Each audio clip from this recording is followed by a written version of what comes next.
你说叫谁？叫市民哦、可是没有，如果是你们报的话，问最多是老师，老师会叫你们两个一起。当初是你报的时候，老师会问很多问题啊。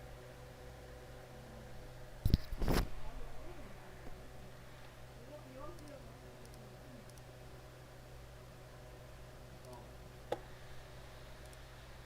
没错。所以你要面对的是老师。下下礼拜是进家。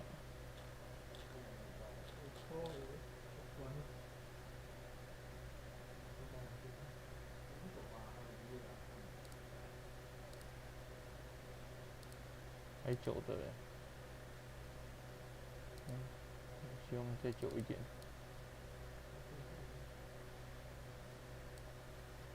我们其实现在就是在放寒假了，真的是现在的作息，除了偶尔要去听专讨之外，还有偶尔要上班。不对啊，你也没有上班。好的，见没有啊？你寒假不是也要见？是一样的。1月初啊，1月十几号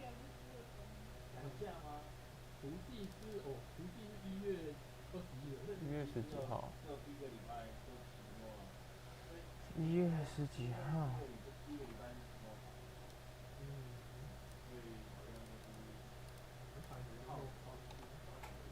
干那我12月底，如果不能多报薪水的话，我12月底要请假。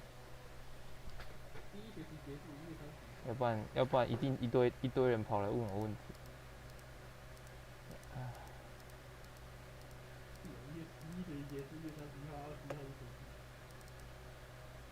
1月11号是除夕。哦，正常啊。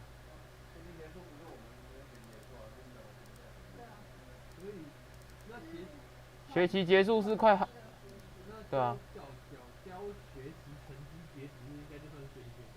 对啊，没有，应该是我们放寒假的是期末考，要看期末考。对。期末考最后一般全部期末考到1月6号。对啊，没错。因为像是暑假的第一学期结束，好像都是7月底，快7月底那个时候。1月6号，干我一定会包到第二次。包到第二。报到第二次就报到第二次啊，还好。如果提出的话，老师就说不然再来报。你可以啊，反正你提出的话，后面都不是我们了。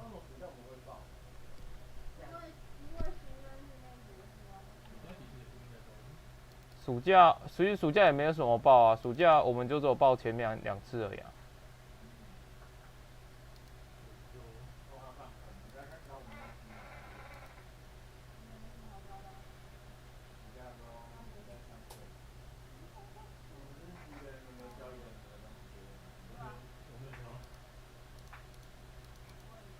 我也没教，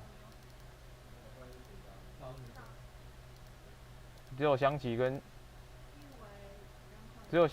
袁婷有教而已。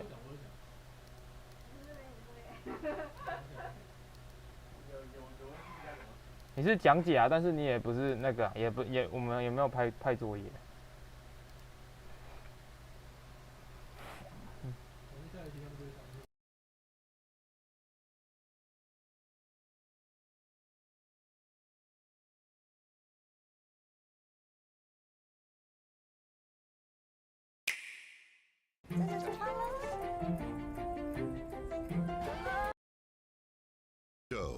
The people, the transactions, and the technology. Bloomberg Crypto, Tuesdays.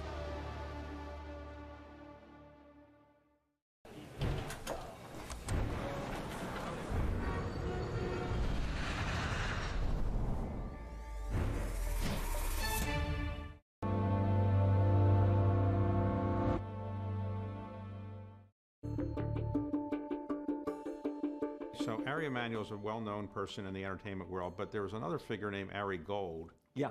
Who was a fictional character that many people thought was named after you. Mm-hmm. Did you like that? Did you not like that? And what is it like when you're more famous than your clients? Well, here's what I would say. At the time of the show, and Mark Wahlberg is a client of mine, and I helped put that show together, I didn't like it at the beginning because it depicted me. There was some things that were for sure not true, and then there were some things that I hated seeing that were true. I'm not that same person anymore. But later on, especially after COVID, a lot of people kept on seeing it. It's for sure opened a lot of doors. And at the time, at the end, my brother was in the White House. The show was on the air. I mean, I got a lot of, you know.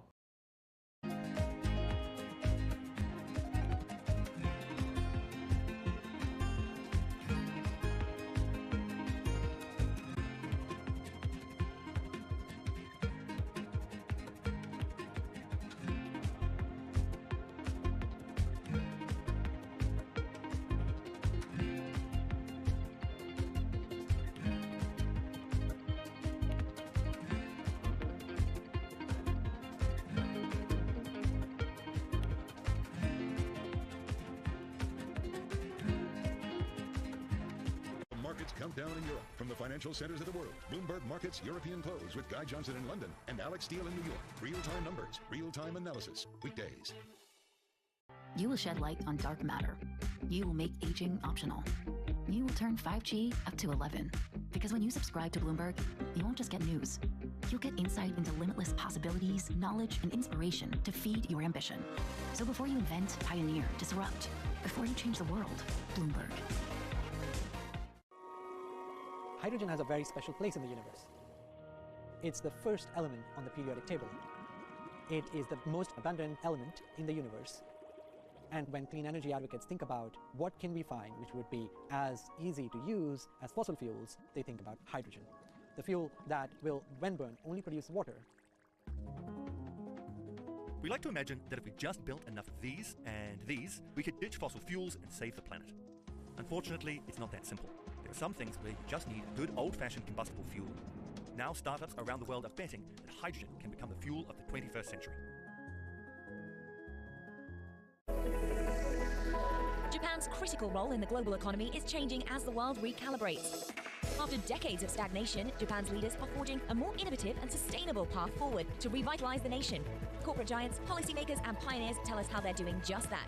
Every week on Japan Ahead, right here on Bloomberg Television.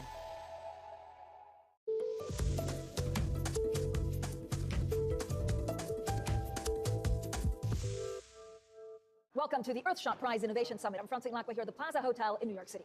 This event, powered by Bloomberg, featured finalists selected by the Earthshot Council. Launched by Prince William, Earthshot is a global initiative that drives innovation on solutions to climate change and environmental issues in the following categories: protect and restore nature, clean our air, revive our oceans, build a waste-free world, fix our climate. So over the next half an hour, we'll bring you all the highlights from this most important gathering. This is Bloomberg. Protecting the environment was a cause close to my grandmother's heart, and I know she would have been delighted to hear about this event and the support you're all giving our Earthshot finalists, the next generation of environmental pioneers. Together in this room are the people and organisations who will help us to achieve the Earthshot mission, to repair, restore and rejuvenate our planet within this current decade. That mission is not simple. Just as President John F. Kennedy so famously said, as he challenged the United States of America to unite behind the goal of putting man on the moon, we choose to do these things not because they are easy, but because they are hard. I know that the world is an uncertain place right now, that many families and communities across the globe are facing unimaginable challenges, from conflict to energy crisis and food shortages. While addressing these in the short term, we must also remain resolutely focused on tackling the greatest challenges that threaten our tomorrow.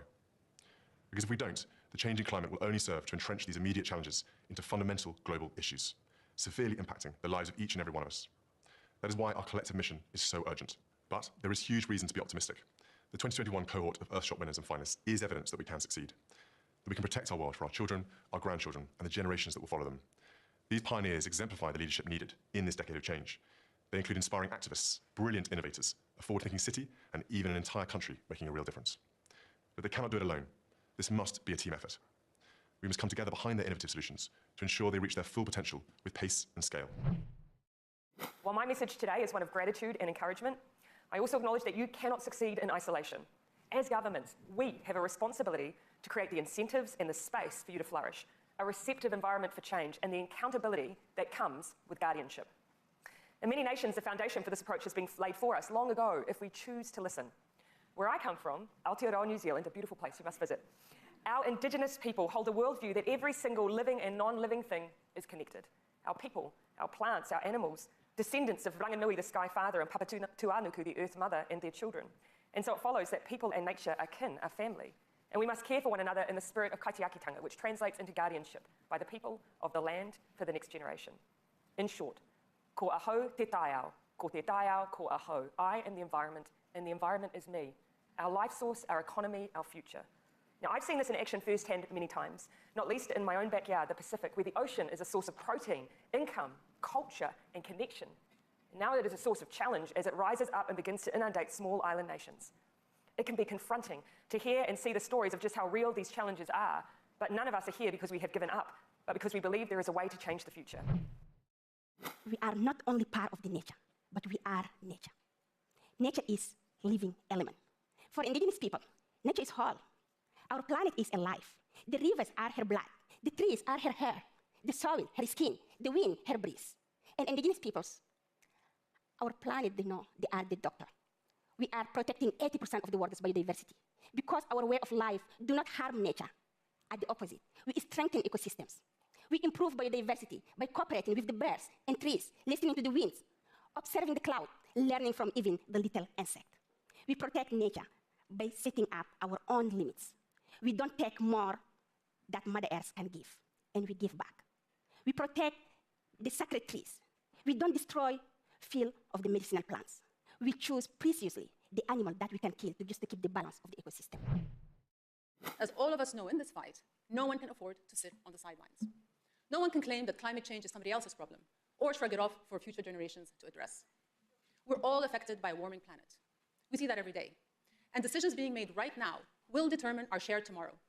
So we must choose, and we must act as united nations ourselves. Our progress depends on collective action, on collective ingenuity. If we stick together, we can make fixing the climate the greatest project and greatest achievement of our lifetimes. We have the science, we have the solutions. Now all the world needs is political will. Together, we can create a future where rampant carbon is removed from the atmosphere, where green buildings and green business transform the livability of communities, where easy access to renewable energy enables greater equity, where sustainable agriculture feeds a growing global population. The needs are urgent, and the costs of inaction are worse than any nightmare. But let us be driven by hope, not fear, by optimism, not despair. Because hope is not passive. Hope is the ultimate source of renewable energy, pushing us forward every day to try and try again. Today, the Earthshot Prize Innovation Summit, in partnership with Mike Bloomberg and Bloomberg Philanthropies, will ask each and every one of us what we can do to accelerate progress to repair our planet this decade, and offer solutions on how to collaborate to drive this ambitious but essential climate agenda. We will continue to drive impact around system-changing climate solutions and amplify the Earthshot Prize's call to accelerate progress to repair our planet through collaboration and innovation. But most importantly, we will remind ourselves what can be achieved when we turn pessimism to optimism and optimism into action. Coming up, more from the panelists and finalists here at the Earthshot Prize Innovation Summit. This is Bloomberg. While Teslas and the like make for good headlines, the reality is that even if every car on the roads today went electric, it wouldn't be enough to curb global emissions to avoid catastrophic climate change. Greenhouse gas emissions from transportation account for about 29% of total U.S. greenhouse gas emissions. So what about the other 71%?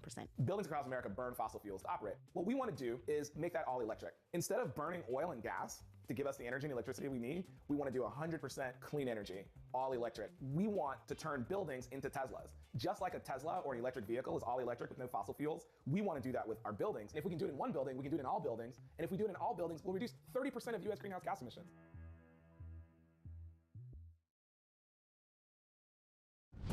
No one covers the world like Bloomberg. The pressure cooker just got far too hot in Birmingham for the government to handle. You foresee 2/3 of the crypto hedge funds will disappear. Are we close? The European Union will support and defend Ukraine's territorial integrity. With unmatched reach and resources from more than 120 countries. The moment news breaks, 24 hours a day. Bloomberg, your global business authority. We will never break. We will never break. Build on a foundation strong enough to stay. We will never.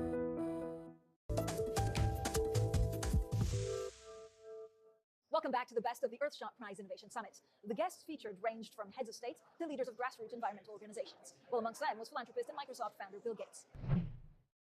Yeah, it's too bad you can't do things overnight in either mitigation or adaptation.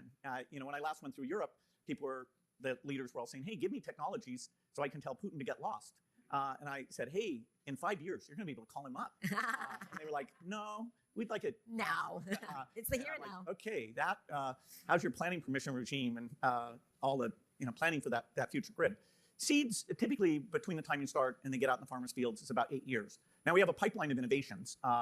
We've been funding the CG system for 20 years now. It's funded at about $1 billion a year. If people care at all about adaptation, that thing will be funded at $2 billion a year. I mean, there won't be anything close to the impact of climate-related seeds, climate-related maize, rice, wheat, sorghum, millet. And thank goodness, because of human genetics, we know how to do the editing. Thank goodness, because of AI, we know how to find the alleles. Because of drones, we can measure stuff in the field. So there's huge advance in terms of how the whole seed ecosystem moves at full speed. The timing is very tricky here. The warming doesn't stop the day you get to zero emissions. There's a leg in this system. It's about a 20-year leg. So you haven't seen that Earth temperature is not equilibrated to the atmospheric CO2 content. So when you get to zero, it's not like 2051, take my air conditioner away. It starts quite a bit later. And so you have to look at what the peak is. And you can't just plan for, 2030. 2030 is where your maize production in Central Africa is down 25%. By 2050, it's down 70%. And you will have switched in most of those areas from a fairly heat-sensitive crop to sorghum. Now, sorghum productivity is super low, so we'll get people to do better maize for these next 15 years, and then they are going to have to switch to sorghum. It is tough when you see the floods in Pakistan. I mean, nobody expected that.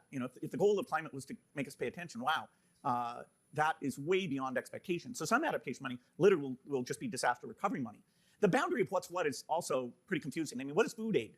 If climate's causing some food production loss, is all World Food Program money, is that all climate adaptation money? It's certainly the need for it's going up. That's a system that's about $6.5 billion a year. So relative to the systemic solution, which is the research piece, it's relatively larger. But the demand for that piece, which is the acute, half of Pakistani rice got flushed away, and so you're going to have malnutrition problems if you don't go in for that. That's also a type of adaptation. So I do think we're going to bring some rigor to this, because the pressure now, the goal of doubling the adaptation money from, they say 20 billion a year to 40 billion a year, the pressure on that is still peanuts. No, it's very small. I mean, literally, yeah, if you start sticking food aid in there, you can use it up very quickly. Rebuilding after hurricanes. I mean, we had hurricanes before, but the costs there are absolutely gigantic.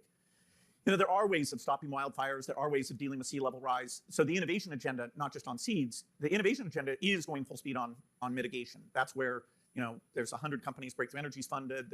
By mitigation, you mean mostly energy. You mean everything to do with energy. You mean generation of energy. You mean batteries. You mean transport. You mean all of the new, and there's some renewables that are already traditional, but more that need to come on. So that's the package that you're talking about mitigation. Yeah. Or are you also talking about agriculture as mitigation? Yeah, so every area of emissions, the world tends to focus on passenger cars and electricity. That's not a third of emissions. And so the focus on the easiest third, now 4% of new cars are electric, so that's the field that we're furthest along. About 4% of energy generation is wind and solar. And as you triple the size of your grid, and you want that to be, say, some people would say 100%, other people might say 70 to 80%, the amount you have to build, we're, not within a factor of 5 of the build rate of those. But those are the easy sectors. Cement, clean cement costs over twice as much as the way we make cement today. And it's partly the heating energy, it's partly the basic thing. Remember in chemistry, when you take calcium carbonate, heat it, you get calcium. That's what makes cement. The thing that goes away, that's CO2. And so we have to have a way of making cement, which a number of these innovations. And steel and iron. Yep. There's a whole family of hard-to-abate sectors. That's true. If you get, of that industrial sector, if you get green hydrogen that's cheap enough, it actually solves quite a large number of those. Some of the industrial processes, you go straight to electricity, and some you do your reduction using the hydrogen, where you would have used some hydrocarbon construct before. For steel, we actually have companies doing both. We have electric steel and others doing electricity as the way of replacing the blast furnace. And then we have others that take hydrogen. And if you get the hydrogen cheap enough, you get the super magic thing, which is that the green product doesn't cost more. That's called a green premium equals 0. And then your adoption scale is utterly different. If we tried to subsidize steel and cement, say rich countries say, okay, we want to get rid of that, which those two are 15% of emissions. That's greater than all foreign aid budgets put together. It's over 200 billion foreign aid. Never will pass that number. It's just not politically possible. It's a number that's at about 170 and going down today. Coming up, more from the panelists and finalists here at the Earthshot Prize Innovation Summit. This is Bloomberg.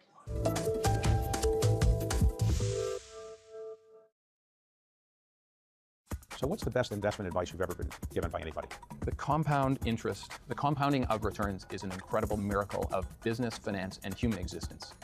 Everything you learn is additive every day, and if you keep at it and don't quit, it's an incredible miracle. And it's not just interest. It was always said about compound interest returns, compound business returns, compound human returns. They're all very additive because you learn every day. And if you keep at it, it's very, very helpful. In your observation of investors, what do you think is the biggest mistake that average investors make? Selling at the wrong time. And they sell when the prices go down? Yes. Or yes. Not keeping. Look, people have conviction, or they invest if they invest for the right reasons. Just keep at it.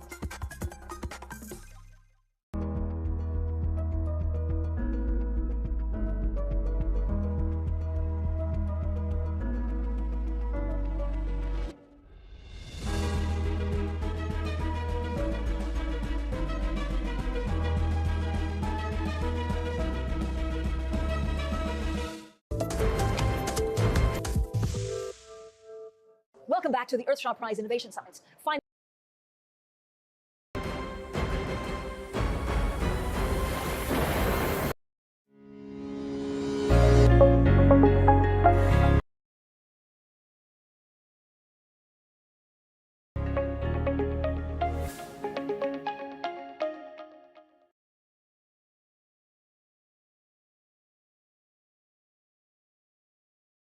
今天讲是讲各位来上是上那个显示动力分析嘛，好，那explicit 这堂课的话呢，我们会先带大家讲一下说 explicit 的那个简介。那有一个问题是这样子哈，就是很多人其实会常常问说 explicit 跟 standard 到底你什么时候要用 explicit 解，什么时候用 standard 解？好，那所以这边就会来跟大家解惑一下说，到底你什么时候该用 standard， 什么时候该用 explicit 这样。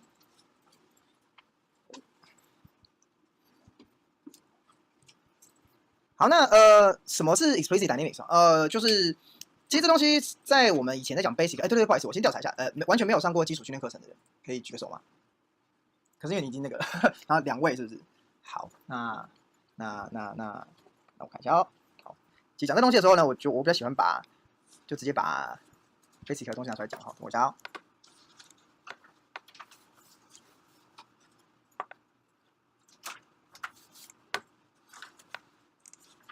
好 ，OK， 小心，帮我画一下。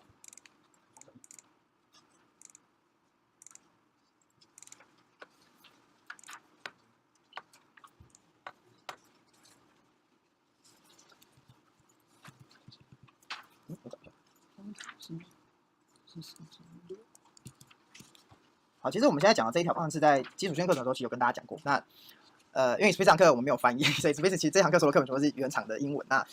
那所以有 Basic 可以看的时候，我们就先回来看一下 Basic 的中文的部分啊。动力平衡方程式其实大概是长这样子哈，就是我们一般来讲的时候会把，如果你要写一个 general 的方程式的话，它可以这样写。那可能代号有些人习惯用的不一样哈，就是我们那时候照原厂用的话是这样子。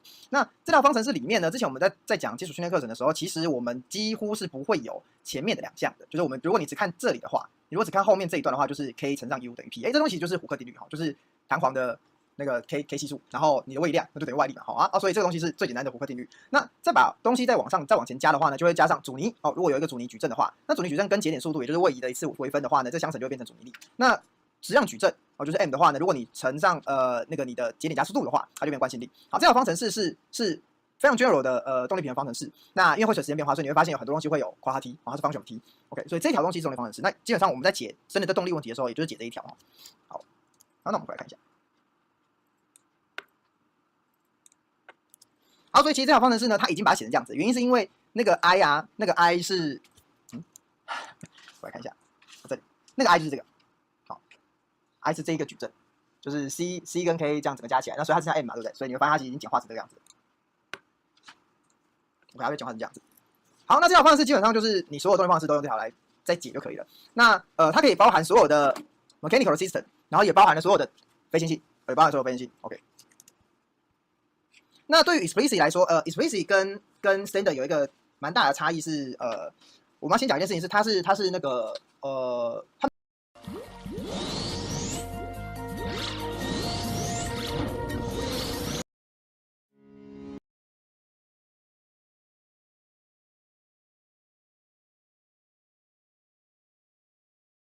然后绿色的部分是1件，然后白色的部分是1件 ，OK 啊。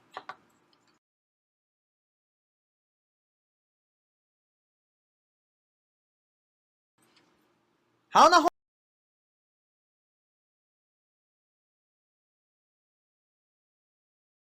那张图就是 UR2， 然后按 2， 然后按右键 Save As， 然后选择 Combine， 啊，这样就会非。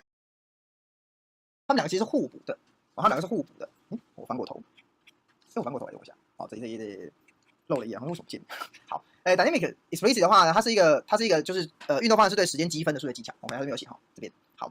那它也被称为是，如果各位有学过的话呢，它可以说它是。因为我不是学欧拉那一套哈，所以它有个说法是 forward O'Leary， 但是那个我其实不懂。那另外一个是中央差分法，如果各位有学过的话，就知道中央差分法的话，其实就是 explicit 拿来解的方式哈。好，那这里红字的地方，它写说，未知的量是由已知的量所求得的，这个是 standard 跟 explicit 蛮大不一样的地方，就是它其实是用已知量去求未知量，standard 其实不是哈 ，standard 其实是同时求2个未知的量，standard 是求2个未知量。好 ，OK。好，那 standard 跟 explicit 请不要把它想成是2个很独立的东西，就是他们其实是说，这2个其实应该是互补的工具，就是你不应该把2个东西，就是我今天就全部都用 standard， 或全部都用 explicit， 因为其实2个擅长的东西跟写的题目是不太一样的，所以他们会跟你讲说，他们2个其实是两个是互补的互补的分析工具哦。OK， 好，那 standard 可以让你求以下这些东西，就是如果在 standard 问题里面，我们常会求包括纯净力问题，纯净力问题 explicit 没有办法解，所以说为什么说2个是互补？是有些东西就是只有 standard 可以求，有些东西就是只有 explicit 可以求，那没话讲，所以他们2个东西是互补的，不是没有办法完全取代对方。好，那 explicit 能够求什么？explicit 里面常常遇到的问题就是包括高速的问题。如果你的问题的分析速度里面的速度极快，就是你有 high speed 的物体，你有物体移动速度很快，好，这时候你应该要考虑用 explicit。好，或者是你的问题呢是有大量的变形，那有非线性，然后或者是你想要做的是拟静态的问题，就是拟静态问题的话，真的可以求，可是 explicit 也可以求。explicit 求拟静态问题其实有时候更有效率。OK， 好，那接下来就是极度不连续的行为，就是那种一下接触一下不接触啊，这种东西就是极度不连续的行为的话，其实 explicit 也是强项，这也是 explicit 强项。那或者是说会坏的，你东西会 collapse 的那种分析，其实通常也都是 explicit 在求。好，极度的变形，这就不多说了嘛，好，都一样。OK， 好，这种题目就是变成是 explicit 强项，因为 standard 在求解快速的，然后大量的变形，极度不连续的，这都不是 standard 强项，这全部都是 explicit 才有办法做出来的东西。好，那刚刚我们有讲说 explicit 是从已知的量来求得未知的值是什么意思？就是它并不需要如果在 standard 问题里面，我们经常会说你会有收敛性问题，原因是因为你要不断的求解你的系统矩阵方程式。那在 explicit 里面，这件事情是不存在的。explicit 它只算一次系统矩阵方程式之后，然后后面就一路就是只是叠，就是它就完全不做迭代这件事情。所以它告诉你说呢，这里呢既没有迭代explicit 里面既没有迭代，而且也没有 convergence 的问题，也没有收敛性问题，所以你绝对不会得到一个错误讯息告诉你说你现在的 increment 不够小，所以我算不下去。explicit 不会有这种事情，explicit 没有这种错误讯息。好，但是 explicit 的问题就在于，它必须要在非常小的时间增量才能够得到有限解。它不会告诉你这是正确解，这是有限解，就是这个解才有意义。那这个 time increment 基本上 explicit 会帮你自动求，后面我们会提到。那建议不要乱动它，建议不要乱动它。好，那 implicit 也就是之前做的 standard 的问题的话呢，它的未知量呢是从一个我看一下，现在的量就是从现在的已知的值所知道。前面是explicit 是你已经知道这个时间点，然后你求取下一个时间点。那 standard 是这个时间点的东西，就由这个时间点所知道的 information 来得到它。它是只有在同一个时间点里面处理事情，它不会从前一个到后一个去。好，那所以这时候它就变成是有 iteration。它要迭代，好，所以 standard 要迭代，那同时呢，它要求 convergence， 就是它会不收敛，好 ，standard 会有不收敛问题。如果你的问题会有动态效应，会有没有办法平衡的力的时候 ，out of balance 的 force 的时候呢，这时候会变成是在做 standard 问题会非常的耗时。一般而言 ，standard 的问题由于简单或者是它是静力问题，所以它可以求很快，那是因为那题目很简单。好，那如果你把同样的一个复杂困难的动力问题，或者是不要讲动力问题，你静态问题好了，拿去做 standard 跟 explicit 的时候，你会发现 standard 不见得求比较快，通常是 explicit 求比较快。好，所以他这边告诉你说 standard 在这种状况下非常的花时间，非常花时间。好，不过当然好，如果你的问题其实已经可以求到收敛的结果，它就可以求快，它就可以求快。好，那我们回顾一下 standard 的好处跟你什么时候应该用 standard 问题哈。standard 的话呢，它可以求取一个真正的静力平衡方程式 ，explicit 做不到。啊，所以如果你真的要求的东西是一个静力问题的话，绝对不是用 explicit 啊，绝对不是用 explicit， 因为 standard 才有办法求取真正的静力平衡方程式。好，那同时呢 ，standard 里面有一个 explicit 不会出现的东西，就是standard 问题里面有非常多不是结构性的分析，就是像是声学啊，然后或是电磁啊这种东西是 explicit 不会出现的。啊，声学 explicit 应该有啦，但是电磁好像是没有的。对，那种非结构性的分析，其实通常是 standard 才会有，通常是 standard 才会有。好，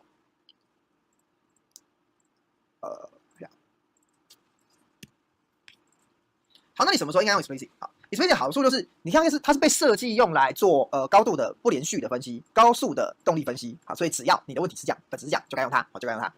好，那还有一个好处是这样子哈 ，explicit 呢在做分析的时候，比较不 care 电脑的记忆体大小啊，因为 standard 问题呢，它会去不断的求取你的系统进度矩阵，它会去做迭代，它需要一块。它这里写，它是告诉你说是 disk space， 但基本上我觉得应该是有点怪怪的。它其实应该是不需要这么多的 memory， 就是你的电脑的记忆体呢，在你做 standard 的时候，它会拿取一块很大的区域，然后拿去让它做运算，因为它迭代。所以你会发现一件事情，就是做 standard 问题，如果很大的问题的时候，你会发现你的记忆体很高，然后 CPU 不怎么高，因为其实瓶颈在记忆体。那如果做 standard， 如果你做 explicit 问题的时候就不一样，你就把你的 CPU 冲到顶，然后你的记忆体没什么用。好，这是因为两者他们在算的方式是不一样，所以这样是正常的。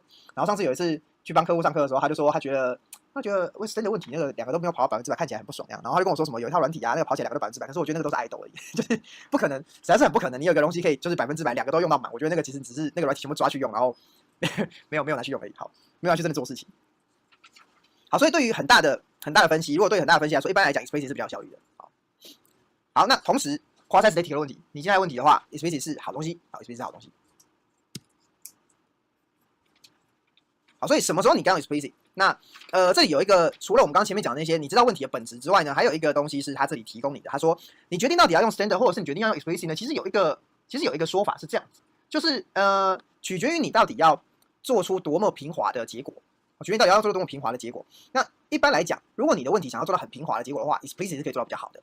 explicit 可以做到比较好。那他这里就告诉你说，比如说像是如果你有一个极度不连续的分析的时候，基本上你用 every standard 是不太可能求出结果的。every standard 是不太可能求出结果的。那即使你求得出来，你也会发现你的那个曲线就会非常的不 smooth， 就非常不 smooth， 因为它的强项就不是解这件事情啊。所以另外一个观点就是，如果你在想说这个问题如果 standard 跟 explicit 都可以求解的时候 ，explicit 可以提供你一个比较 smooth 的结果。好，这是另外一件事情。好，那底下告诉你说什么时候会有不连续，就是你的解里面会有不连续的来源，包括第一个就是 impact， 就是撞击啊，第一个是撞击会造成不连续，然后再来就是 buckling， 或者是皱褶，就是如果你的 material 有 wrinkle， 我不知道怎么解释，就是边边巧虚这样子，好，或者是破坏，所以你发现 standard 问题很少做破坏，通常都是 explicit 来做破坏，好，就是做破坏的时候，这种东西都是不连续的，因为你元素会掉，所以你的接触关系会不断的一下有一下没有，一下有一下没有 ，OK。好，所以只要有以上的3个这种状况的时候呢，其实它就蛮适合做 explicit。Okay。好，刚刚是什么时候要用？另外就是，为什么要用 explicit？ 好，为什么？这是官方说法啦，就是第一个就是问说，第一个就是第一件事情是，它有一些 every standard 没有的求解能力啊，比如说第一个讲的这个东西其实是它特别的元素啦，后面我们会稍微提一下，有一个叫做 adaptive mesh， 就是呢你的网格会随着你在变形的过程当中调整那个网格的位置。不会让某一个网格突然过度扭曲，然后就挂了啊，这是一种特殊的，就是 element 的 type。那另外一种是 CEL 就不太一样哈 ，CEL 是那个网格从头到尾都不动 ，CEL 是网格从头到尾都不动，那材料在网格里面流动，所以从头到尾不可能会有网格扭曲变形的可能性，因为它根本就不动。好，这是2种，只有 explicit 有，真的没有的。好，所以它告诉你的第一个选择 explicit 的原因是，第一件事情是它扩展你可以求解的问题的范围。好，第二个是非常好学啊，其实这也没什么讲啊，就是因为界面完全一样啊，就是反正还是 CCAE 嘛，所以你一点也不觉得什么哪里学习上的困难，因为就是长一样的东西。好，那接下来就是他就说这是非常经济啊，就是如果你的 license 那其实根本就是通用的，所以就还好。好，这是官方说法，我们就往下跳。所以我们这边举一些给各位一些案例，就是你到底什么时候该用 explicit。好，这边一连串我们就一个一个讲。第一个是这种叫做 rubber bumper， 就是它的边边像是梳子的形状，就一根一根的。那各位都知道 rubber 这种材料就是不可压缩材料，然后就是你就会发现它全部挤在一起，就又会挤在一起，然后又不可压缩，它就会变得非常难求解。如果说 standard 问题的时候，就是一个非常难求解的问题。好 ，explicit 求这种东西的时候呢，它就很有效率，那这边告诉你它这个问题求解的 feature 会有什么，包括大量的变形，你可以看到它变形量是很大的，然后非常复杂的接触问题，就它其实好几个面积都在接触，然后它也是动态的撞击，因为它是撞击，它是 bumper。好，第二个就是以前大家都看过的 wire clamping， 就是这个就不特别讲，就是你有一大堆线然后要绑在一起这件事情，其实你用 standard 求解可能会非常的耗时，因为它其实不是那么好求解啊。好，所以它有大量复杂的 contact condition。好 ，OK。然后接着就是你可以想象啊，你如果拿台车去撞的时候，你绝对不会想standard求解，因为拿一台车去撞是高速的行为，那同时会是极度复杂的接触行为。好，所以如果你是保险感的撞击分析，一定会用 explicit 来解。好。好，所以他这边告诉你说，这种问题里面会出现哪些 feature， 就是弹性属性的行为嘛，如果金属属性弹性属性行为，然后就是渐进的破坏，然后还有渐进破坏是破坏在 welding 的地方，就是焊接的地方，然后还有大量的变形，同时会有摩擦力等等。好，然后 column buckling，这个题目其实如果你说用 standard 求解，大概也可以，但是可能不会这么快，其实就难讲。好，这东西就是它的 feature 就是它是一个字体解说问题，看起来没什么，不过因为 safe content 通常都会 safe content 的问题，通常就代表你的东西其实已经压到跟原本的形状差异很大，好，所以这种东西就会有大量变形的问题。好 ，mental forming 就是如果你做的东西是基础成型，尤其是那种冲压之类的那种题目的话，基础成型的分析也不太可能用 standard 来求解，一般来说应该都用 explicit 来求解。那在这个题目里面会有很多的，如果你是做基础成型的时候，它就会有非常多的 constraint， 还有非常多的拘束条件，然后跟摩擦效应这种。好，快速带过。好，后面这边讲的这个是那个心脏支架，原厂好像蛮喜欢拿这个当例子，但是其实因为我对声音不熟啦，所以有兴趣可以研究一下。就是在心脏支架的这一块，原厂还蛮常拿出来讲，所以应该代表说我还不错。对。好，最后就是以前其实我们有提过的问题，就是context 我们有讲过，就是雨刷的这种题目，雨刷的题目呢，你觉得雨刷在车窗上面这样刷过去，好像是一个很平滑的行为，但事实上雨刷在刷的时候会有个问题是，你现在看到的这个地方，它其实会在刷的过程当中，有时候会稍微弹跳一下。那弹跳的状况下，它就会瞬间失去你的接触行为，然后接触力原本累积出来的能量就会得要释放成动能，好，这时候就变动态反应。好，大家以为这东西 standard 可以求解，但你会发现这求解 standard 的时候，你如果不用一些稳定的方式的话，它很有可能就会不收敛。好，所以 explicit 也是一个好求解这种题目的方式。OK， 好，那这样我们讲说，到底你在 abaqus CA 里面要怎么开 explicit？我们求解我们之前在做 step 的时候，如果你是学过基础训练课程的话，你就会发现我们几乎都用 static general。OK， 那在做 explicit 的时候 ，explicit 的分析部其实就其实很简单，就3种。好，第一种就是 dynamic explicit， 第一个就是这样 dynamic explicit。第二个就是 dynamic， 然后热跟热固耦合的 explicit， 就是你还可以考虑热的这种。第三种就是退火，就是 annual。如果你要做的是退火分析的话，那它可以做 explicit 分析，其实就这3种而已，没了。好，所以很简单。也就是说，剩下的东西都是 implicit 啊。对，好，那在这边的话呢，annual 跟 couple temperature displacement 我们都没有要提，就是我们专注于讲 explicit 而已，好，都是讲 explicit 而已。在 explicit 分析里面，在 standard 做的时候呢，我们会说时间增量是没有意义的。时间增量在 standard 问题里面就是一个增量，不是秒，就是这个时间呢不是秒，它就是一个增量而已。但是在你在做 explicit 分析，在做动力分析的时候，它是什么数值，它就是几秒，可以吗？这是一件很重要跟 standard 绝对不一样的事情，就是你在做动力分析的时候，你就是要告诉他说你想做几秒。好 ，standard 里面你写多少，其实通常都不太影响你的结果。好，所以你就必须要告诉他说你的 time period。那在 standard 问题里面，你原本得要告诉他说你想要怎么样去设定你的时间增量，因为 standard 问题会有不收敛问题，所以他那个时候就变成是你要告诉他说你在做的时候呢，时间增量要多少，让他每一步可以比较顺利的去求解他的那个系统进度矩阵。explicit 就没有这件事情 ，explicit 你就告诉他说 time period 是多少，然后你的 time increment 怎么算，他帮你算出来，他会自动帮你求出你的 time increment 是多少，你就不用管他，他会帮你算就对了。好。另外一个 explicit 跟 standard 会不一样的地方，就是因为 explicit 通常都是拿来求解大量的变形，然后或者是大量的旋转或者破坏这种就是高度非线性的问题，所以它的几何非线性预设是开的。好，你在做 standard 问题的时候不是这样，你做 standard 的时候呢，你会发现这里的 nonlinear geometry 的预设选项在 off， 所以如果你做 standard 问题，你想要做非线性的时候，你就要打开。那在做 explicit 的时候呢，通常不会有人莫名其妙去把它关掉，因为你做 explicit 的问题通常不太会遇到真的很线性的问题哦，所以预设是开的，预设是开的。好，那他刚刚说，时间增量他会帮你解决啊。那他到底怎么解决说时间增量这个问题呢？好，如果你有上过基础训练课程的话，你应该可以理解，当初我们在 standard 问题里面有说，如果你的时间增量可以放大的话，你求解速度就会变快嘛，因为你每一步都可以跨大步啊。好，所以同样的，在 explicit 问题里面，如果你可以让时间增量变大的话，你的求解速度当然也会变快，因为它每一步可以跨比较大。可惜就是事不尽如人意哈，因为时间增量在 explicit 里面是一个被限制的项目，因为它必须要在够小的时间增量里面，它才会求出有陷阱，所以它会帮你自动求出一个可行的时间增量。好，它帮你求出一个可行的时间增量。那这个它怎么求的？好，我们这边讲一下。explicit 的分析里面呢，它会把所有的问题当作是波长问题来解。啊，这个波长问题里面呢，你可以看一下，好，这里有写一个，就是如果你想要这个有限解的话呢，它就是有一个你的时间增量必须要小于一个叫做 stable time increment， 丢它 t minima。那只要你的时间增量大于它的话，你的分析很有可能就变成 stable， 啊，就变成 stable。好，那它是怎么算出来的东西？现在它有一个方式长这样子，好，你可以稍微看一下，但是后面我们不会用这个，就是它这边有写说你的时间增量，stable time 的时间增量呢，可以跟你的模型的最高的 eigenvalue 以及它的那个 critical damping 来算出来，但是这不是我们常用的方法，我们可以看后面。好，如果你考虑一维的问题的时候呢，疏密波后面我们不会用这个，就是它这边有写说你的时间增量，stable time 的时间增量呢，可以跟你的模型的最高的 eigenvalue 可能就问题它增量变大的话，你求解速度当然也会变。如果你说，explicit 的问题通常不太会遇到真的很线性的问题哦，所以预设是开的，预设是开的。它帮你算出来。standard 用一些稳定的方式的话，它很有可能就会不收敛。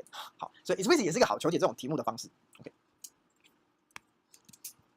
好，那这样我们讲说，到底你在 abaqus CA 里面要怎么开 explicit？ 我们求解。好，那在这边的话呢，annual 跟 couple temperature displacement 我们都没有要提，就是我们专注于讲 explicit 而已，好，那就讲 explicit 而已。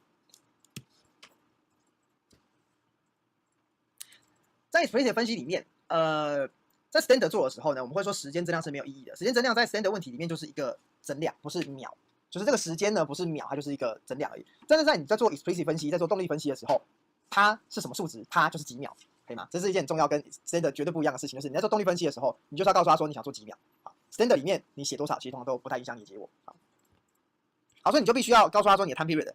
那在 standard 问题里面，你原本得要告诉他说你想要怎么样去设定你的时间增量，因为 standard 问题会有不收敛问题，所以他那个时候就变成是你要告诉他说你在做的时候呢，时间增量要多少，让他每一步可以比较顺利的去求解他的那个系统进度矩阵。explicit 就没有这件事情 ，explicit 你就告诉他说 time period 是多少，然后你的 time increment 怎么算，他帮你算出来，他会自动帮你求出你的 time increment 是多少，你就不用管它，他会帮你算就对了。好。另外一个 explicit 跟 standard 会不一样的地方，就是因为 explicit 通常都是拿来求解大量的变形，然后或者是大量的旋转或者破坏这种就是高度非线性的问题，所以它的几何非线性预设是开的。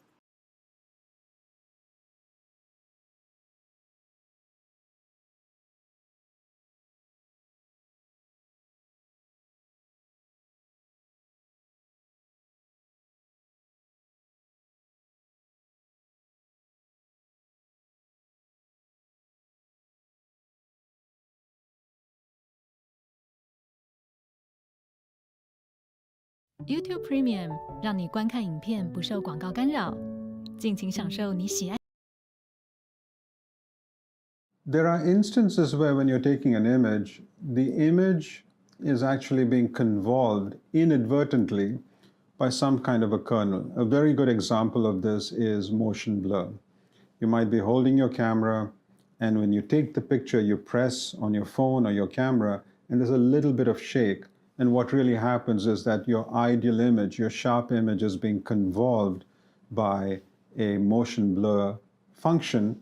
And what you want to do then is to remove the effect of this convolution. So thus far, we've been talking about how images can be convolved with filters. But here we have the opposite problem, where you have an image that has been convolved with something, and you want to undo the effect of this convolution.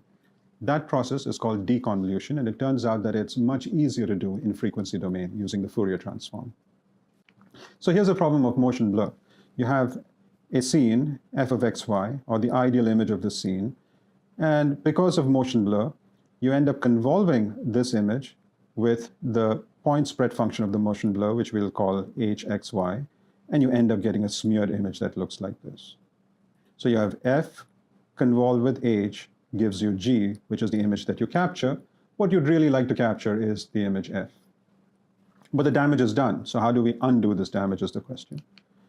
So the question we're asking is, given a captured image g, which is this one right here, and the point spread function h, this, can we estimate the actual scene f?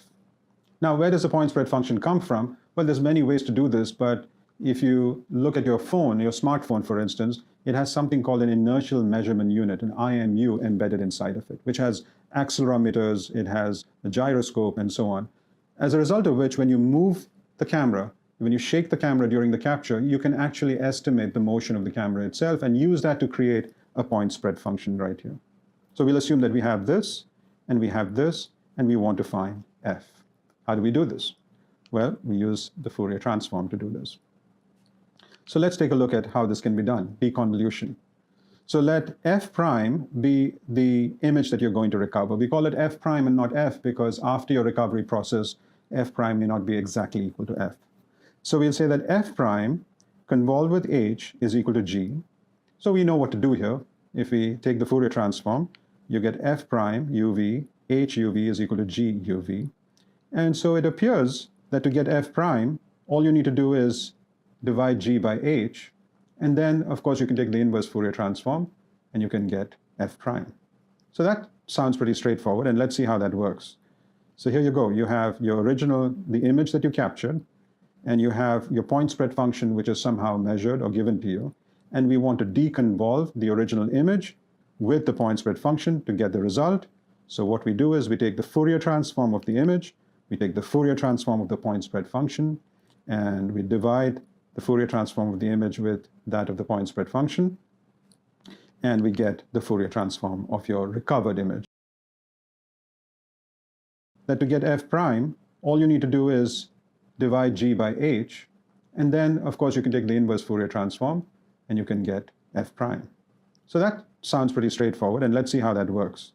So here you go. You have your original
the image that you captured, and you have your point spread function, which is somehow measured or given to you, and we want to deconvolve the original image with the point spread function to get the result.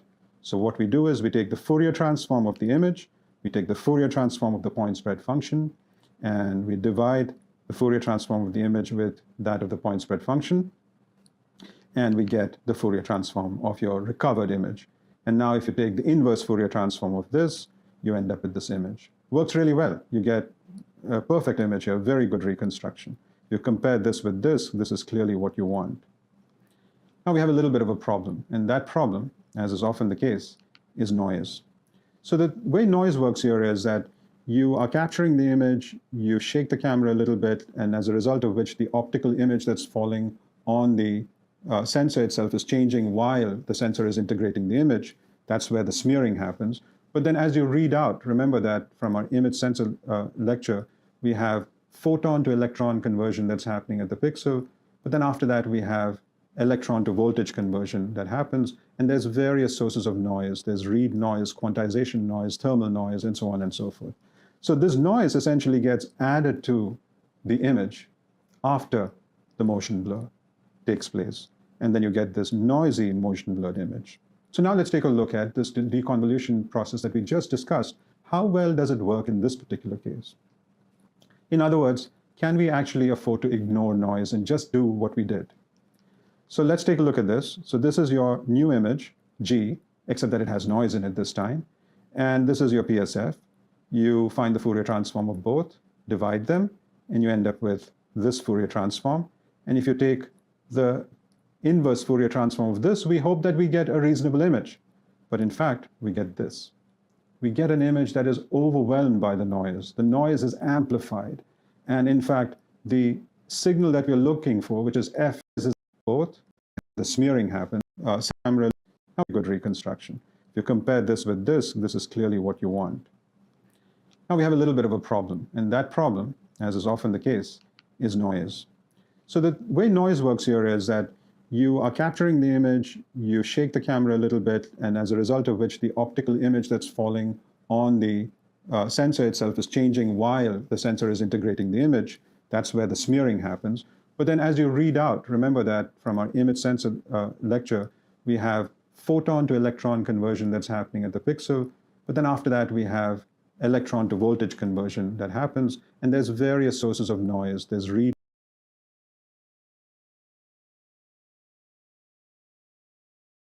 noise, quantization noise, thermal noise, and so on and so forth. Them of the motion blur image, new image added to the image after the motion blur takes place.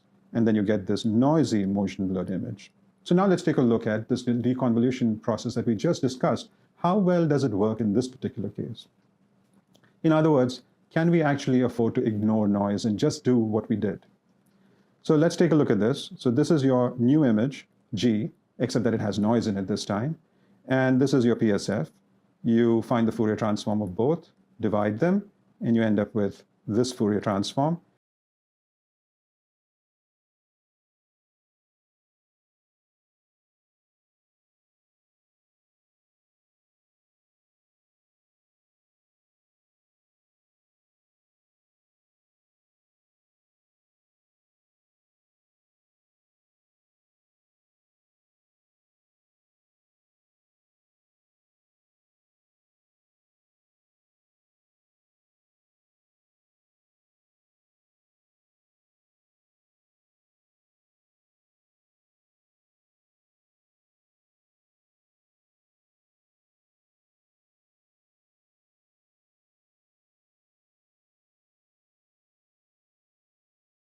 And if you take the inverse Fourier transform of this, we hope that we get a reasonable image. But in fact, we get this. We get an image that is by small, which is the Fourier transform of your point spread function of the motion blur. It could be 0 for certain frequencies, because after all, it's a low-pass filter. So for high frequencies, it could just be 0. And for those frequencies, F is simply not recoverable because you're dividing G by 0. That's point number one. The second thing is that H process we're looking for, which is F of xy, is drowned by the noise, essentially, overwhelmed by the noise. So let's take a closer look at what's happening here. So we have this simple deconvolution process, which is G divided by H is equal to F prime. And then you take the inverse Fourier transform of that, and you get the recovered image F prime. Now remember that H, which is the Fourier transform of your point spread function of the motion blur, it could be 0 for certain frequencies, because after all, it's a low-pass filter. So for high frequencies, it could just be 0. And for those frequencies, F is simply not recoverable because you're dividing G by 0. That's point number one. The second thing is that the motion blur filter itself, H, is a low-pass filter in the sense that you have smearing of the image going on. That's why it ends up looking blurred, the final image. So it's a low-pass filter. And so for high frequencies then, the noise in G we know is high, because noise, we saw this before, when you take the Fourier transform of noise, it has high magnitudes for high frequencies. So the noise is high, and at the same time, the filter H is close to 0 for some of these frequencies. So you have high noise in G for high frequencies, and H is small for those high frequencies. So you're essentially amplifying the noise substantially, more so than recovering the divided by 1 plus I. NSR is going to be high, and which means that this entire term is, and therefore again, here is that if we actually develop a very nice filter where the recovery process is very conservative in that it suppresses this amplification of the noise, results that are very nice. So here is an example.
example. Here is the image that we've been dealing with noise too. Of course, artifact.